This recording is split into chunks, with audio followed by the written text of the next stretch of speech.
Good morning. My name is Ryan Littlestone from forexflow.live. Today we're going to start by looking at the euro dollar, just a bit of a follow-up to the theme that's been going on of late. And we're going to start with a daily chart on this one. And we're seeing further bullish phases in this pair. We got above the 120 last week, made a very solid base there, in fact. And we've pushed on Sunday night. We've even hit through 121 barriers there as well, and they've been knocked out. But the price is a little bit deviated from that at the moment. We were sort of messing around this 121 area. We had the break, as I say, overnight, but it failed again this morning. And now we're just deciding what we're going to do. Chart-wise, you can see there that we've got a fib level round about that 121.0203 area. So that's still in the mix there. And that was basically the move of the year so far. And just above that, we've got the, again, just from the year, we've got a trend line coming down there from those recent highs. That's around 121.20. So again, that's adding a little bit to the resistant picture there. If we do get a break there, then potentially we are going to push on towards 122. We've got a level next around 121.80. Some minor levels, which aren't on the chart, but they come in around 121, sort of 30, 35, and then around 121.50. So small levels to look at there, but it's really again about seeing if we can manage to build a base here at 121. As I say, at the moment we're just a few pips under as I'm speaking here. We need to see whether we get back above, start building a firm base, and then potentially we get a big kick on towards 122 and those upper levels. Conversely, failure to get above this 121 then brings the downside again into question. Maybe a move down towards some of those lower areas, back towards 120, seeing if that holds again, and maybe we just start to see a bit of consolidation or a bit of short-term range.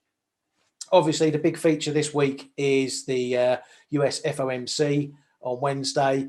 Again, the market's going to start asking questions, the usual questions about when rates are going to start rising, when the Fed are going to start tightening, QE ending, that sort of thing.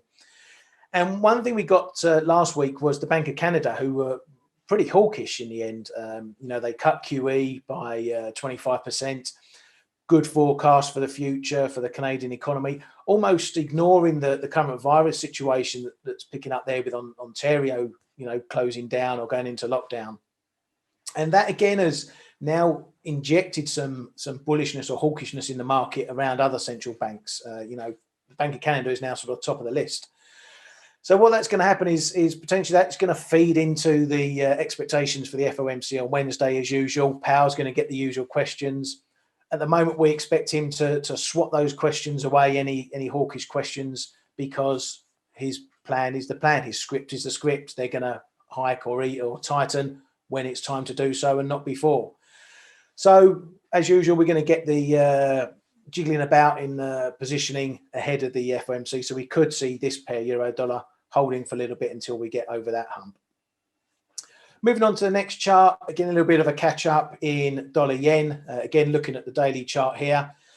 Weakness abounds. I had an area at 108 even to 108.30. That was a little zone I was watching to see if the sell-off from the highs paused there. It came through pretty easy in the end, and we've broken down quite significantly, coming back under 108 and struggling to get back above 108 even. So the bearish pressure at the moment remains in this pair. The next zone I've got that's fairly decent is down towards 107 and a bit under there. You can see the fib on the chart there, the 50 fib, again of the year's move, down at 106.78.